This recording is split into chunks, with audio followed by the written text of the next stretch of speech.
Akeugba Gold ọmọ Akeugberu mo tún dé kíni mo bá dé lálẹ́ ìní ẹ̀yin ọba ilẹ̀ Yorùbá ẹjẹ́ àdà tún bí wá sí talẹ́ yìí ní part 2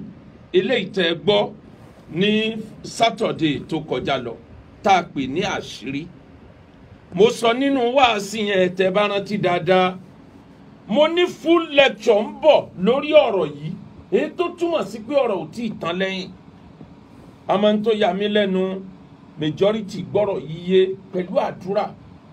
àmọ́ ara wọn kan tó jẹ́ pé ó nídìí kan yọpọlọ wọn wò kí ni tí mo bá dé lálẹ́ ìní bó lórí ire bá bí ẹ bá lálùbáríkà bá tọ́ ẹ bí wọn náà bá sì tún fẹ́ gòkè ó di dandan kó o túnra bí. Olórí ire bá bí ẹ bá lálùbáríkà bá tọ́ ẹ. bí wọn náà bá sì tún fẹ́ gòkè ó di dandan kó o túnra bí. Akeugberu ló bẹ́ mi bàbá Kórèdé ló kọ́ mi Aláàfin Adéyẹmí ló fà mí gòkè síbẹ̀síbẹ̀ mo tún ra bí. Olórí ire bá bí ẹ bá lálùbáríkà bá tọ́ ẹ bí wọn náà bá sì tún fẹ́ gòkè ó di dandan kó o túnra bí. Ó ń ṣe Ọlọ́run Ànábì wa Muhammad Ànábì ló yan Mu'az bunu Jabal ìrẹ Mu'az wá lọ sọ lórí wá lọ ṣàdájọ́ àgbà nílẹ̀ Yemen lọ ṣèjọba Islam nílẹ̀ Yemen ó wá ṣetán fẹ́ máa lọ Ànábì bá bi léèrè Ànábì ní ya Mu'az bímọ taqdi ya Mu'az ìrẹ Mu'az kí ló fẹ́ máa fi dájọ́ bó o bá dépò dájọ́ kí ló fẹ́ máa lò fàjábà Mu'az bá dá Ànábì lóhùn bímọ fi kitabillah Qur'an ni màá fi máa dájọ́ gbogbo tó bá ṣẹlẹ̀ qala sallallahu alayhi wa sallam fa in lam tajid tó bá rí n tó fi dájọ́ nínú Qur'an ńkọ́ Mu'az bá tún dáhùn ó ní bima fi sunnati rasulillahi sallallahu alayhi wa sallam hadith Ànábì ni màá fi máa dájọ́ Ànábì tún bi léèrè qala alayhi salam fa in lam tajid qala Mu'az ishtahadu ra'ayi Mu'az ọba dá Ànábì lóhùn ọlá Ànábì màá máa gbìyànjú ọpọlọ mi màá máa lo tán bàbá ń pè ní ìṣtìhádù ṣáájú ráàyè màá máa gbìyànjú ọpọlọ mi èyí tó túmọ̀ sí pé ìrì Ànábì ti fi Kùránì bí mi àdìsí Ànábì ti bí mi ẹ̀ẹ̀kọ̀ọ̀kan tí n bá rí wípé mi ò rí èsì nínú Kùránì mi ò rí èsì nínú àdìsí màá wá gbé ọpọlọ mi kalẹ̀ kí ni màá ṣe tí mi ní kọlù fi Ọlọ́run kí ni màá ṣe tí mi ní kọlù ìlànà Ànábì tí mi ní kọlù súnà Ànábì ìyẹn ń túmọ̀ sí pé màá túnra mi bí. Akeugba Gold ọmọ Akeugberu tí mo bá lo gbólóhùn àtúnbí kì í ṣe tàtúnbí tàwọn ẹlẹ́sìn Christianity ni mo sọ ní tí mo ń gbìyànjú láti sọ ni pé tán bá bí ọ̀rẹ́ ìwọ náà túnra rẹ bí ìlànà táwọn bàbá mi ń ṣe bọ̀ látẹ̀yìn bẹ́ẹ̀ lèmi náà ó kọ̀ntínú awalaw kana abahum la yaqiluna shay'an wala yahtadun kódà bó jẹ́ pé bàbá ẹ̀ ò kò bàbá ẹ̀ lòmíì ní tó gbé sọ́pọlọ ò tó nǹkan bàbá ẹ̀ ò mọ̀ náà tó kò mọ̀ tó yẹ tó bá jẹ́ pé ní tí ò mọ̀ tó yẹ ni bàbá rẹ̀ ń kọ́ so kọ́pì bàbá rẹ̀ ó kọ̀ntínú náà ni ló fi gbọ́dọ̀ di àtúnbí ntí a bá gbélé ẹ lọ́wọ́ lóore ayé lóore di àtúnbí kọ́lá ọmọ bàjẹ́ mọ́ ọ lọ́wọ́ di àtúnbí lọ́nà tó gbàdá túnra rẹ bí ní nǹkan tí mò ń gbìyànjú láti sọ. Sayyidina Abubakar radiyallahu ta'ala anhu ó sọ nígbà tí ó tawalla khilafa nígbà tó di apàṣẹ mùsùlùmí ó ní ati'uni ma ata'atullaha wa rasulahu ẹ tẹ̀lé tèmi níwọ̀n ìgbà tí mo bá tẹ̀lé tọlọ́hun tí mo tẹ̀lé tòjíṣẹ́ fàyíra asaytullaha wa rasulahu tí mo bá ti yapa kó nílànà tọlọ́hun ìlànà tànẹ́bì wala ta'atu li alaykum kì í ṣe dandan ní kẹ́ ẹ tẹ̀lé mi mọ́ èyí tó túmọ̀ sí pé gbogbo ń tójó lórí ayé ọba lọ́jẹ́ ni gómìnà lọ́jẹ́ ni ó máa jẹ́ olórí tí ó máa command respect níwọ̀n àgbà tó o bá ń tẹ̀lé òfin tó o bá ti yapa òfin ẹni àní kó mú arúfin tó bá ti jápọ̀ gangan ní bá wọn arúfin ọlọ́pàá tí ń bá wọn mú gbó lábẹ́tẹ̀ kò lè ní respect lọ́wọ́ máa mú gbó sójà tí ń bá wọn rẹ́ẹ̀tì ìbọn wọ́n fọwọ́ lọ mú báyìí ẹni ó yẹ kí amúrọ̀bà orí kọ́ ọ wọ́n fọwọ́ lọ mú báyìí kò sí nǹkan kan tí ó ṣe nítorí náà bolóríire bá bí ẹ bá lálùbáríkà bá tọ́ ẹ bí wọn náà bá sì tún fẹ́ gòkè ó di dandan kó o tún Al-Qur'ani ní fabima rahmatin minallahi linta lahum a'udhu billahi minash shaitonir rajim bismillahir rahmanir rahim fabima rahmatin minallahi linta lahum walau kunta faddan ghalidhal qalbi la anfadu min haulika Al-Qur'ani ní gbogbo ọlọ́gbọ́n ayé gbogbo lórí ayé ẹgbọ́ òdodo ọ̀rọ̀ fabima rahmatin minallahi linta lahum ètò ló jẹ́ kó orí ìjọba rẹ lò rọ̀ fáwọn ènìyàn rẹ ẹ̀yin ọba ilẹ̀ Yorùbá ẹ rọ̀ fún táwọn aráàlú yín bá fẹ́ tó bá ti jẹ́ nǹkan tó bófin Ọlọ́run mu tó jẹ́ nǹkan tó jẹ́ pé yóò lè gbèlú yín lárugẹ fabima rahmatin minallahi linta lahum rọ̀ fáwọn ènìyàn rẹ walau kunta faddan tó bá jẹ́ aláhàn mímú ìtí ń kó bá majority àwọn ọba alẹ́ Yorùbá oríṣi nǹkan méjì ni iyì ń tán lọ lára àwọn ọba Yorùbá àlùbáríkà ń tán lọ lára apá kan àwọn ọba àbùkù ojú àbùkù sú lókè báyìí ìsìn rọ̀lẹ́ ẹlòmíì lórí nǹkan méje làwọn ọba Yorùbá ni wọn ò fi sábà ní àpọ́nlé mọ́ òwe Lárúbáwá ọ̀rọ̀ àwọn hukama ọ̀rọ̀ àwọn hudaba wọn ni dur kama yaduru dahar man lam yadur kama yaduru dahar adahar yaduru alayhi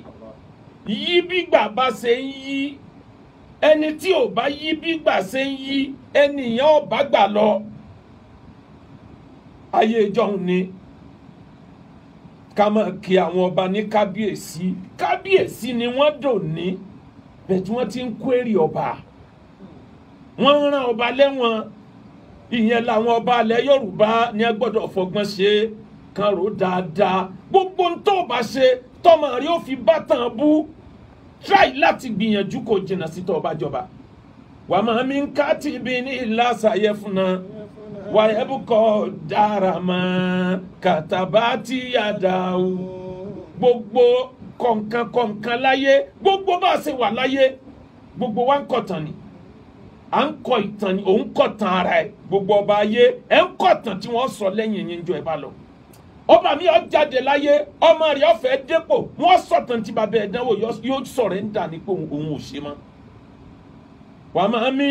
káàtì bí ní ìlà ṣàyẹ fún náà ọba ilẹ̀ Yorùbá ẹja fòrà dáadáa wà máa mi káàtì bí ní ìlà ṣàyẹ fún náà wà ẹ bùkọ́ dára mọ́ kàtàbá tí yà dá gbogbo ń tọ́ ọba ṣe láyé ìgbà ní ọ̀bọ̀ ọkọ̀ ìtàn ọ̀tọ̀ nìtàn táwọn tó fún lówó ń kọ nípa ẹ̀ wàláhì ìgbà tó fojú rí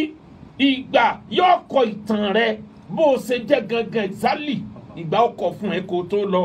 bọ́ ọba tó wá lọ tán ọmọ rẹ̀ ọgbọ́ tán bú wà máa mi káàtìbí ìlà ṣàyẹ̀fúnà wàyẹ̀bùkọ̀ dára mọ́ kàtàbá ti yàda tó bá wá rí bẹ́ẹ̀ akéwògbà góòdùn akéwògbẹ̀rú mo wá rò ó lọ kánrin kéṣe kí ni tó fà á tí fi ń di àrífín láàrin aráàlú sáwọn ọba Yorùbá kí làwọn aráàlú ọ̀gbọ́yé lára àwọn ọba tí mo fi sọ ní ọ̀sẹ̀ tó kọjá lọ lọ́hùn tí mo ní ẹ̀yin aráàlú òyìnbó ọ̀pọ̀ kọ́tsọ̀lẹ̀ kó wọ àṣàlẹ̀ Yorùbá tí ń ṣàkóbá mi ò withdraw rẹ̀ mi ò dẹ̀ kó jẹ́ àmọ́ àwọn ọba náà ní tiwọn lára àwọn ọba ní tiwọn lára ẹni tí ó bá sọ pé ní tí mo sọ yẹn ó wrong kó proof mi wrong ni kó má bẹ́ẹ̀ bú wọ́n ní wọn bá fi ẹjọba èpè ló ń sẹ́ ó ní tẹni ó wí bẹ́ẹ̀ ò ní dáa ọ̀kan bẹ tẹ́ ń pè níyà èpè èyí tó wí yẹn ó ti confam gbogbo ohun tí mo sọ aráàlú òyìnbó tó bá níṣẹ́ gidi lọ́wọ́ tí ń faṣẹ́ mẹ́rin mẹ́jọ kò ní ráyà à ń bú ẹnìkan yẹ̀yẹ́ ẹnìkan àmẹ́ni tó jẹ́ pé níbi kábàyàn lórúkọ jẹ́ gangan ló ń jẹ rẹ̀ yóò ní táìm. ìran Yorùbá ọmọ aládé ni wọ́n pè wá ìran Yorùbá wọ́n láwa lọ́mọlúàbí ìwà ọmọlúàbí dà lára majority ọmọ Yorùbá mọ́ àwọn ọba ní tiwọn lára tá a bá sàrán wí wọ́n ní ká tún bá kejì wí. orí rédíò ni mo ti ṣe lecture yẹn jọ yẹn I have just 25 minutes kò lè gbá gbogbo ẹ̀ tán ni mo fi sọ níjọ yẹn pé odidi lecture ń bọ̀ lórí ẹ̀. kí ni tí mo fẹ́ sọ òun ni pé àwọn ọba ayé oríṣi nǹkan méje ló dá àdánwò sí wọn lọ́rùn tí wọ́n fi ríbi tí wọ́n gbé gbà. majority àwọn tí wọ́n jọ ọmọ Nàìjíríà àwọn ọmọ Yorùbá tí wọ́n ń bẹ nílùú òyìnbó ìdùnnú kálọ̀ ẹlòmíì bá débẹ̀ ẹlòmíì ta létà ọ̀nà rẹ̀ kó tó dọ̀hún nítorí pé Nàìjíríà dàrú bóyá tá a bá dọ̀hún àrọ́ náà gbégbà ẹlòmíì lọ gbaná Libya ó lọ gbaná Mediterranean Sea lójú ẹlòmíì lẹlòmíì fi ń sìnkì sómi báyìí nú àwọn tí wọ́n jọ jáde lé tí ò rí nǹkan kan sí ó wá dé ìlú òyìnbó àtẹni ọlọ tààrà tó wọ pléènì dọ̀hún tó wà nú ọyẹ́ àtẹni ọgbà desert ó wá dọ̀hún ó wá rí nǹkan mèremère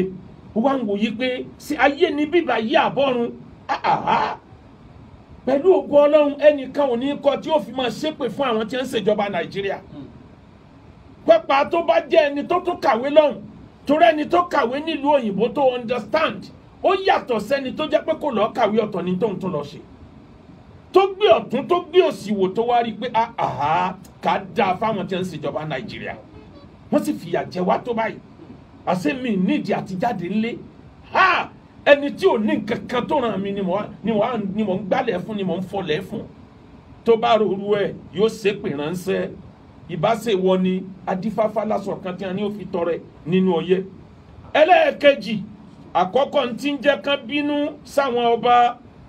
situation tó fọ̀ọ̀sì àwọn èèyàn jáde wọ́n dẹ̀ rí good example wọ́n wá rí i pé wọ́n ń rò páwọn ọba wọn act lórí nǹkan tó ń ṣẹlẹ̀ wọ́n lérò páwọn ọba kan jókòó tẹ́tẹ́rẹ́ bẹ́ẹ̀ díẹ̀ nínú àwọn ọba ń gbìyànjú wàláhì àárí wọn ni àwọn kan ń gbìyànjú àmọ́ ọ̀rọ̀ orílẹ̀-èdè Nàìjíríà pẹ̀lú àwọn ọba tí ò bá wà careful yọ ọba lọ kí wọ́n tó pé wọ́n yọ ọba nísìn ìṣẹ́jú mélòó lolóṣèlú ó fi yọ ọba common enemy tá ní olóṣèlú ni àwọn ní ẹ̀dá gbogbo ẹ̀rú síbẹ̀ rí tí wọ́n yọ history ìtàn wọ́n yọ kù nínú táwọn ọmọ akẹ́kọ̀ọ́ máa kọ́ wọ́n fẹ́ ká mọ ẹ̀tọ́ wa wọ́n fẹ́ ká mọ bí a ti wá wọ́n fẹ́ ká mọ agbára tí ń bẹ fúnra kọ̀ọ̀kan wọ́n stop history ní 70% ilé ẹ̀kọ́ ní Nàìjíríà pé ẹ gbọ́dọ̀ kọ́ ìtàn mọ́ nítorí pé kíni nítorí kán lè rí nǹkan dàrú ni gbogbo nǹkan wọn yìí ń lọ bẹ́ẹ̀ a sì fura. alákọ̀ọ́kọ́ àwọn ọba ilẹ̀ Yorùbá aráyé ti sì wọ́n gbọ́ wọ́n rò pé wọ́n hard. ẹlẹ́ẹ̀kejì wọ́n rí àwọn ọba wa tí ń fraternize pẹ̀lú àwọn olóṣèlú ibi olóṣèlú bá ti ń jẹ tọ́kì lọ́ba náà ń jẹ tọ́kì wọ́n jọ ń jẹ wọ́n jọ mu wáìnì ni wọ́n jọ ń dine together wine together wọ́n dẹ̀ ń rí àwọn olóṣèlú pé ìkà làwọn eléyìí wọ́n rí wọn bẹ́ẹ̀ ìyẹn kún tí ń bí wọn nínú èyí tó burú jù ń bẹ ni kí a mọ̀ ní control ẹnu kẹnu èèyàn mọ̀ ní padlock kó jẹ́ pé gbogbo tí bá ti ń bọ̀ diarrhea of the mouth gbogbo tí bá ti ń bọ̀ náà lákàmọ́ wí jáde. ayé ìjọ ni ẹ máa kí àwọn ọba ní olówó orí mi ẹnìkan ọ̀ra ẹnìkan mọ́ ọba tó bá fira ẹ̀ sípò ọ̀wọ̀ yóò bára ẹ̀ nípò ọ̀wọ̀ àwọn ọba kan fira wọn sípò ọ̀wọ̀ wọn jáde wọn wárí fín síbẹ̀ yín apá kan sọ̀rọ̀sọ̀rọ̀ orí íńtánẹ́ẹ̀tì ẹ tó lọ tafa àbùkù mọ́ wọn àwọn eléyìí tí mo ń wínú àwọn eléyìí tí mo ń sọ̀rọ̀ lé lórí nìyẹn bolórí rẹ bá bí ẹ bá lálùbáríkà bá tọ́ ẹ bí wọn náà bá sì tún fẹ́ gòkè ó di dandan kó o tún ra mi. ìwà ìlójútì tí ń bẹ lọ́wọ́ apá kan ọba Yorùbá ń gba iyì kúrò lára wọn bó ní ẹ ṣe fẹ́ rí control nígbà tí ò so lórí ọba nílẹ̀ Yorùbá ta ló lórí ọba nílẹ̀ Yorùbá bàbá kan bá ní Aláàfin ni apá kan lọ ọ̀nì ni kí ló dàtàn rú gbogbo professor of history nílẹ̀ Yorùbá sí wọn ti kú tán ni gbogbo òwe táwọn bàbá wa ti kọ kó tó di pé òṣèlú Awólọ́wọ̀ dé tọ́pọ̀ nǹkan wá ń ṣẹlẹ̀ sáwọn ìwé ìtàn yẹn ti dànù ni àmọ́ lórí ta la fẹ́ fẹjọ́ sùn òṣèlú ti pín gbogbo ẹ̀ pátá bẹ́ẹ̀ bá fẹjọ́ ọba tí ń bẹ ní Ọ̀ṣun tẹ́ fi sun ọba tí ń bẹ ní Ọ̀yọ́ state yóò sọ yí pé òun ò sí London state yẹ kó ṣe tiẹ̀ kódà bó jẹ́ pé ìran bàbá ọba wọn jẹ́ nǹkan kan òṣèlú ni wọ́n fi já gbogbo ẹ̀ kélekèle bólórí ire bá bí ẹ bá lálùbáríkà bá tọ́ ẹ bí wọn náà bá sì tún fẹ́ gòkè ó di dandan kó o tún rà mí. Akéwùgbẹ̀rù ló bẹ́ mi ẹ̀yin ọba ayé ẹ lọ jẹ́ good example fáwọn aráàlú ntàràlú bá ń fẹ́ ẹ bá wọn fẹ́ mọ̀mọ́ kìíní kan dájú gbogbo ariwo ọ̀sẹ̀ Oòduà Republic Yorùbá Republic ọ̀kan tún nù kò yé wa ìta ṣe ń bẹ̀ àwọn kan ń pariwo Oòduà Republic nígbà táwọn kan ń pẹ́tẹ́ ẹ bá ti pè lé Oòduà Republic àwọn kan ń bẹ́ńlẹ̀ Yorùbá tí wọ́n sọ ọmọ Oòduà o àwọn ò ní sínú wọn o ẹ pè ní Yorùbá Republic apá kan ṣe ń pariwo Yorùbá Republic lápá kan ń pariwo Oòduà Republic kíní yìí ọba ti stop ìbá tí ilé tó báyìí àwọn ìjọba Nàìjíríà àtàwọn ọba wa flame ni wọ́n ń pa wọ́n pa iná. They fail to extinguish the real fire. Instead, they are trying to extinguish flame. Èéfín ni wọ́n pa iná. Gbogbo nítorí kó ṣẹlẹ̀ ẹ̀kọ́ yàn lápá ẹ̀dẹ̀ lókun lọ́wọ́ ẹ̀dẹ̀ lókun lẹ́sẹ̀. Ẹnikẹ́ni kan máa fi kórópọ̀n ṣeré. Ẹ wá ní da ọpọ́n fáárú. Bó bá rí Ọ̀rúnmìlà gangan yóò tán pa lójú. Ara ní ọmọ Nàìjíríà, ara ní ọmọ Yorùbá. Wọ́n wo bí gbogbo ẹ̀ ṣe ń lọ wàhálà Fúlàní ò stop tí ò bá sí ìgbìyànjú Sunday Igboho àtàwọn ọmọ Yorùbá kan ń ló reduce ẹ̀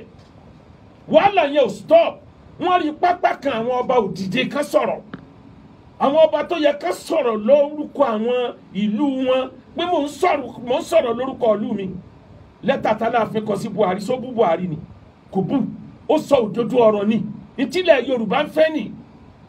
Kánibálà fi ṣe kọ lẹ́tà yẹn gbogbo ọba ilẹ̀ Yorùbá náà kọ̀kọ̀ kan tẹ̀lé ní ìjọba ò mọ̀ lódodo ọ̀rọ̀ bẹ̀tọ̀ ń kálukú lọ gba Ghana must go ni bólórí ire bá bí ẹ bá lálùbáríkà bá tọ́ ẹ bí wọn náà bá sì tún fẹ́ gòkè ó di dandan kó o tún rà mí. Orúkọ mi ni Sheikh Akeugba Gold Taofeek oníwàásí tí gbogbo yín mọ̀ yẹn bẹ̀t ọ̀rọ̀ bá ṣe jọ nílé lórí ni mo bá wá lé ní kò dáa kéèyàn gbé orí ilẹ̀ kó má wàá gbórí ilẹ̀ ṣe rere kó tó lọ o. Ayé tá a wà yìí a ti ń pariwo ẹ̀ tipẹ́ ó ní alápákó òní eléyìí tá a pè ní blessed land láti tó gate Ìbàdàn sí bíbáyìí just 10 minutes drive. Ibi tá a wà yóò wà fúnlẹ̀ oko ẹni ó bá fẹ́ lẹ̀ oko kó sọ fún wa á fún ní farmland nítòsí bíbáyìí náà. Àwa rí wípé Ramadan ti dé àwa gbé Ramadan promo kalẹ̀ nítorí ilẹ̀ yìí kó lè jàǹfààní fún àwọn tí wọn ò lágbára tó iye tá ń pè tẹ́lẹ̀. Àwa ń láti pín ilẹ̀ yìí sọ́nà mẹ́rin. Àwọn alákọ̀ọ́kọ́ tí wọ́n súnmọ́ alápákó jù ilẹ̀ yẹn máa jẹ́ 330,000 naira per plot. Ilẹ̀ tiwọn ó máa jẹ́ 300 plots péré ńlá máa tà fún wọn. Àwọn tí wọ́n tún sún wájú ju tiwọn lọ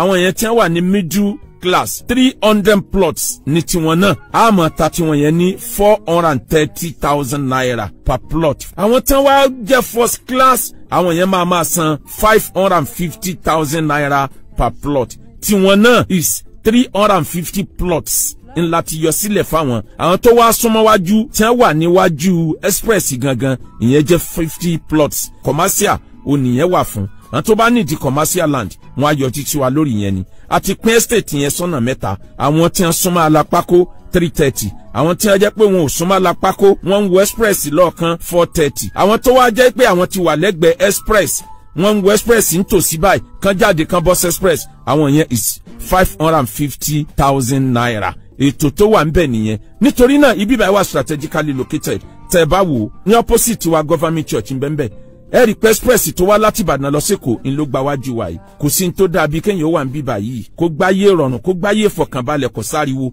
ibíbà yìí ò sì fẹ́ lẹ́sìn ẹyọ kan o gbogbo ẹlẹ́sìn ní bíbà yìí wà fún ẹlẹ́sìn kan ò kàn gbọ́dọ̀ di ẹlẹ́sìn kejì lọ́wọ́ ńlòfin tó wà ń bẹ̀ estate ní bíbà yìí gbogbo ń tó dẹ̀ máa mú estate jọra wọn gbogbo ẹ̀ ńlá ti ṣètò ẹ̀ láti bíbà yìí sí Èkó 1 hour péré lèyàn á bá débẹ̀ láti bíbà yìí sí Ìbàdàn just 10 minutes drive ó ti bá rẹ̀ níbàdàn ibíbà yìí sí Abẹ́òkúta 30 minutes ó ti bá rẹ̀ lábẹ́òkúta láti Ìjẹ̀bú Òde sí bíbà just 25 minutes Macpherson University ó wà lẹ́gbẹ̀ẹ́ ọ̀dọ̀ wa ń bí báyìí. Dangote Trailer Park ó wà lẹ́gbẹ̀ẹ́ ọ̀dọ̀ wa. Chinese company ó wà lẹ́gbẹ̀ẹ́ ọ̀dọ̀ wa. Quarry ń bẹ. Bákan náà ọjà Ògúnmákin òun náà ń bẹ ní opposite. Àtàwọn nǹkan amáyédẹrùn tó kún àdúgbò yìí, police station ń bẹ àtàwọn ọ́fíìsì ńláńlá míì. A máa retí yín. Ramadan promo price láti sin lọ títí di May 15. Tó bá ti di May 15 gbogbo ilẹ̀ yìí ló máa gbówó lérí o. Nọ́mbà tẹ́ pè 08035066122 08057818180.